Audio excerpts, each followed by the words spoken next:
Alors, nous continuons. Donc, c'est la question 7. Donner la forme factorisée, et E, pardon, du polynôme P de X, sachant que ses racines sont moins 2 et 4. Alors, ça, c'est un truc que j'ai pas eu trop le temps de bien aborder en cours, tout en sachant que dans le programme, le second degré, on a tronqué beaucoup de choses cette année. Et donc, j'ai pas eu le temps de bien m'apesantir. Pour pouvoir répondre à ces questions-là, il y a un tutoriel que j'ai fait au mois d'avril, une vidéo qui s'appelle Cours succinct sur les fonctions du second degré. Les fonctions du second degré. D'accord? Parce qu'il y a des termes qui sont qu'il faut connaître, que je vais souligner en rouge, en vert, pardon, racine et factorisé. Et polynôme. D'accord? Ah oui, alors sachant, je suis bête, moi j'ai moins 2 et 4, 3x, c'est 3x au carré,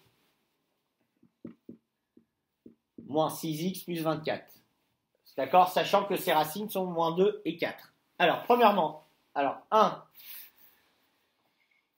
C'est quoi le mot racine? Je le répète. Les racines. Le terme racine, ça veut dire c'est les solutions de l'équation P de x égale 0. D'accord? Alors, un polynôme. Ici, on a un polynôme de degré 2. D'accord? Alors, un polynôme degré 2. D'accord? Peut s'écrire sous deux formes. Enfin, il y a une troisième, mais elle n'est pas à votre programme. Ax carré plus bx plus c. D'accord? Ça, c'est la forme développée.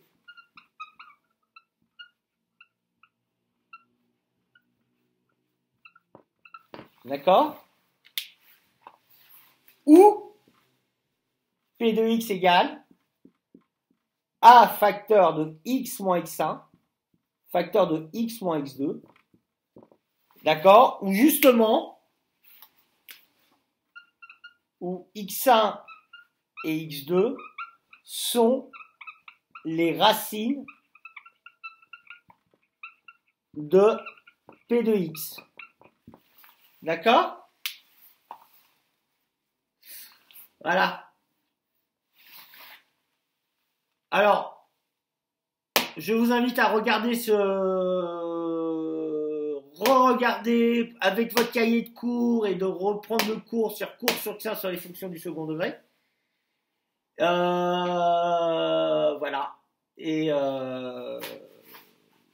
bon, par contre, bon, c'est vrai que pour les STL, ça, il n'y a pas trop de soucis parce que j'ai développé même le discriminant qui était hors programme. Et je vous ai même fait bosser, je vous ai fait faire des exos là-dessus. Qu'est-ce que j'ai fait de mon effaceur? Donc, on va pouvoir maintenant, vous faites pause, vous notez. Donc, ce qui est important, ça, je vais peut-être le laisser. Peut-être laisser ça, ouais. Tiens, j'ai laissé le bas, là. J'ai pas besoin du haut. Alors, nous avons les racines x1. Par exemple, la première racine, c'est moins 2. x2, c'est 4. D'accord?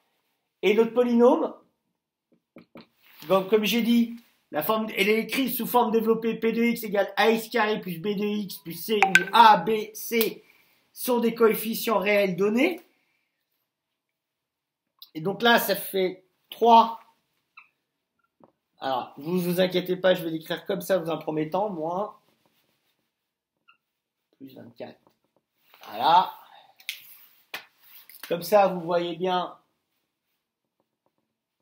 les coefficients A, B et C. Regardez, A, c'est 3. Enfin, c'est 3 ou moins 3 déjà. Pas d'erreur de signe en recopiant. Non, c'est moins 24, tu vois. Voilà. A, c'est moins 3. A, c'est égal à 3, dans ce cas-là. D'accord? B, c'est égal à moins 6. Et C, c'est égal à moins 24. Ça, c'est la forme développée. On veut que vous l'écriviez sous forme factorisée. Donc, P de X égale. Alors, A, 3, facteur de X moins X1. Donc, vous suivez votre formule. X moins X1, ça va faire X moins 2. Facteur de X moins X2. X moins 4. D'accord? Donc, ça me fait P de X égale 3 facteur de X plus 2, facteur de X moins 4. Voilà la forme factorisée de votre polynôme.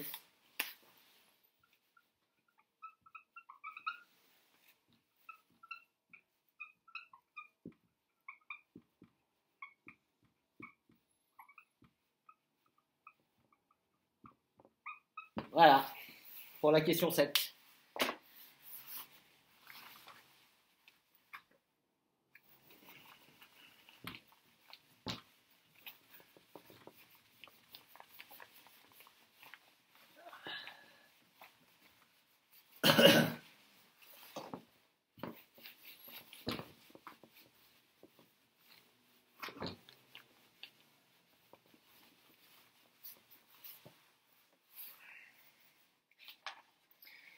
Alors, question 8, tableau de signes. Alors là aussi, déterminer le tableau de signes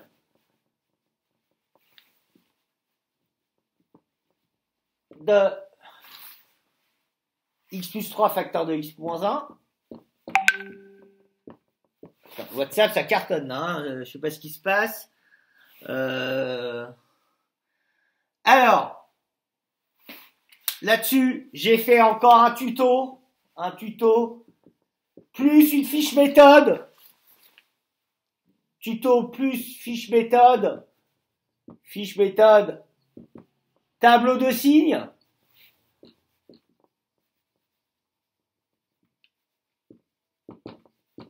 Donc, on regarde ce tuto qui fait un quart d'heure.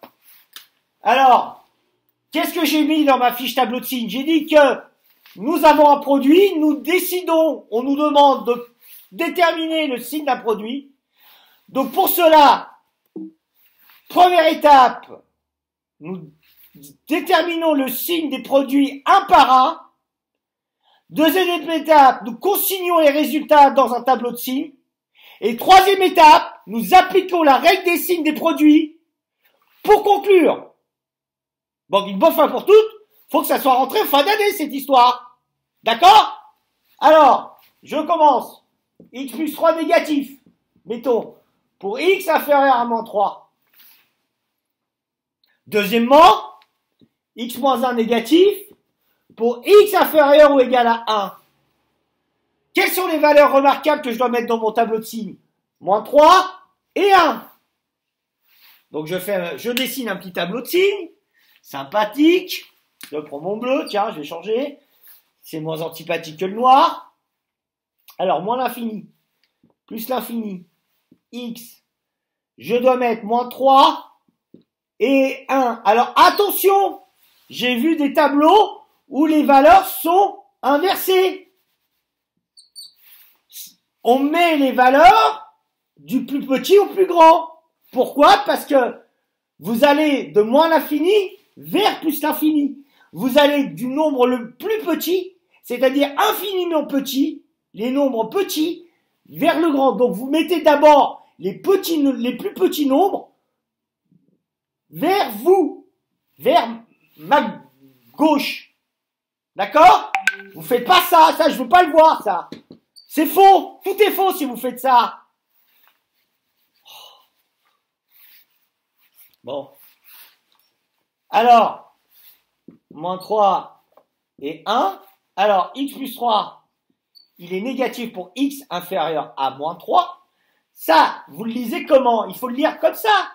Il faut lire que pour toutes les valeurs de x qui sont plus petites que moins 3, x plus 3 est négatif. Donc, moins 0 plus.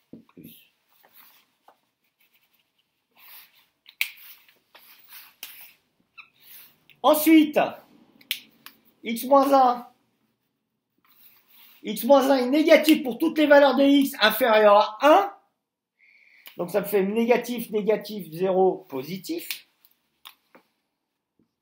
Et enfin, la dernière ligne, je vais mettre x plus 3 facteur de x moins 1.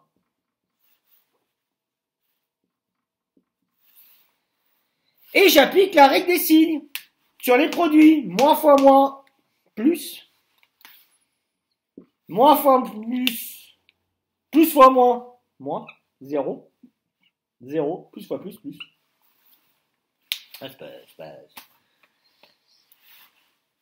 C'est pas difficile, hein?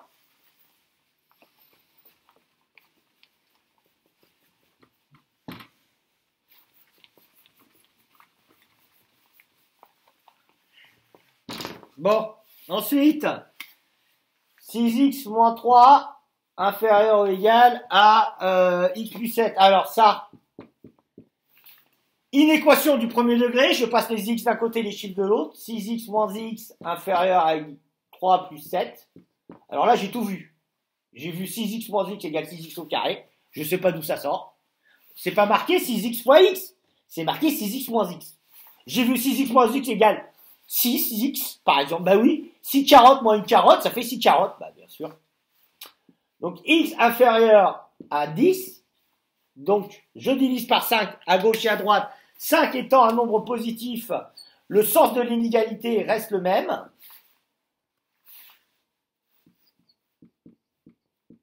Donc ça me fait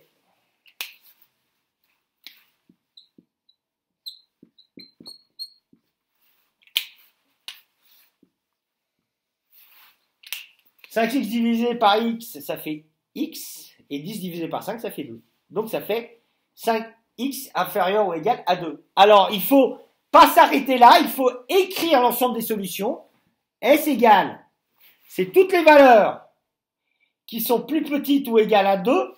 Donc ça va être moins l'infini, et 2, et crochet fermé parce que 2 est inclus. Alors, si j'ai du mal avec les intervalles, de le faire directement avec l'intervalle, je peux utiliser la méthode que j'ai appris en troisième, si j'ai fait des inéquations en troisième, et revoir un peu repris en seconde. Alors, vous faites votre droite graduée, moins l'infini, plus l'infini. Par convention, on écrit de gauche à droite, donc moins l'infini est à ma gauche. Et vous mettez 2. Où sont les solutions? Ah, on voit mal. Voilà. Où sont les solutions? Les solutions sont là, puisqu'on veut toutes les valeurs qui sont inférieures ou égales à 2. Voilà. Et vous retrouvez bien votre intervalle, moins l'infini, 2. Tout simplement. Voilà.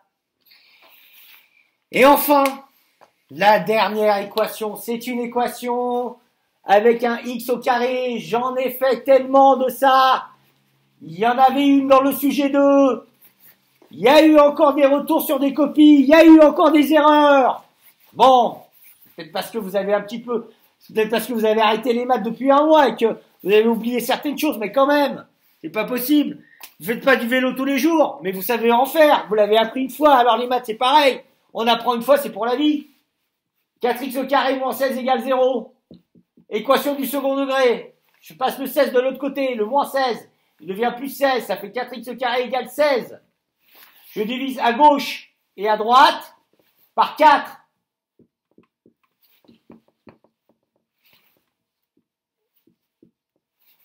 Et d'ailleurs, pour bien que vous le voyez, on va mettre ça en vert. 4x au carré divisé par 4, 4 divisé par 4, ça fait 1. Et 16 divisé par 4, ça fait 4. Et alors là, j'ai vu solution égale 4. C'est pas possible! Ben non! x2 égale 4. Ça veut dire que x1 égale racine de 4. Ou x2 égale moins racine de 4. Ça, c'est complètement faux! Ça, je veux plus le voir! Donc ça fait x1 égale 2. Bah, racine de 4, ça ne casse pas de 3 pattes à un canard. Ou x2 égale moins 2. Et c'est pas fini! Sur vos copies, je veux voir ça! Moins 2, l'accolade, point virgule, 2, Faut de la rigueur aussi en mathématiques.